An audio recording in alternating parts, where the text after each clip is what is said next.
정부가 소멸 위기에 직면한 지역을 살리자며 2년 전부터 지방소멸 대응기금을 도입해 지원하고 있죠. 경남에서도 지난해까지 2천억 원이 넘는 기금이 배부됐는데요.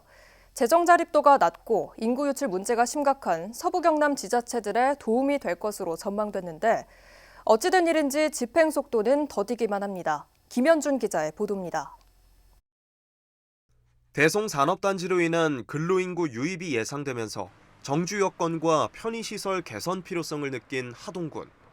옛 하동역을 중심으로 북카페 등을 갖춘 근로자 미니 복합타운을 만들기로 했습니다. 청년 농촌 보금자리 조성 사업과 미래를 여는 평생학습관 건립 등도 추진됐습니다. 모두 지방소멸 대응기금 사업의 일환으로 정부에서 146억 원을 지원했습니다. 그런데 추진 1년이 지난 지난해 6월까지도 집행률은 0%대에 그쳤습니다.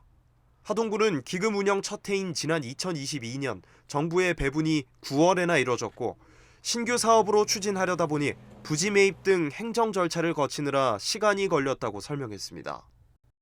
정주 여건 개선을 위한 신규 시설물을 대부분 추진하고 있습니다. 그러다 보니 부지 선정부터 착공까지 행정 절차가 최소 1년 이상 소요되어 2023년에는 집행 시작이 저조한 것은 사실입니다.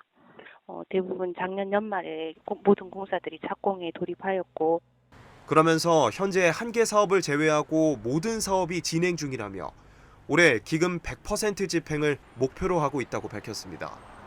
인구 소멸 위기에 놓인 지자체를 돕기 위해 한 해 1조 원 규모로 조성되는 지방소멸 대응기금.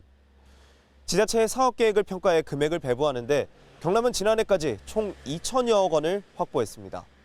지자체의 재정 부담 완화와 정책 추진에 도움이 될 것으로 전망됐지만 서부 경남 시군의 집행 속도는 더디기만 합니다. 지난해 상반기 기준으로 사천시는 3억여 원을 집행하며 20%의 집행률을 보였고 군 지역은 함양 정도를 제외하면 한 자릿수에 머물렀습니다. 전국 평균인 37%보다도 한참 낮은 수치입니다. 서부 경남 인구 감소 문제는 해마다 심화되고 있는 상황.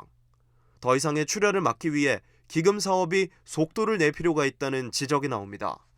한편 기금 규모가 커 행정 절차가 복잡한 하드웨어 사업밖에 추진할 수 없어 시간적 여유가 부족하다며 정부의 절차적 지원이 필요하다는 목소리도 나옵니다. SCS 김현준입니다.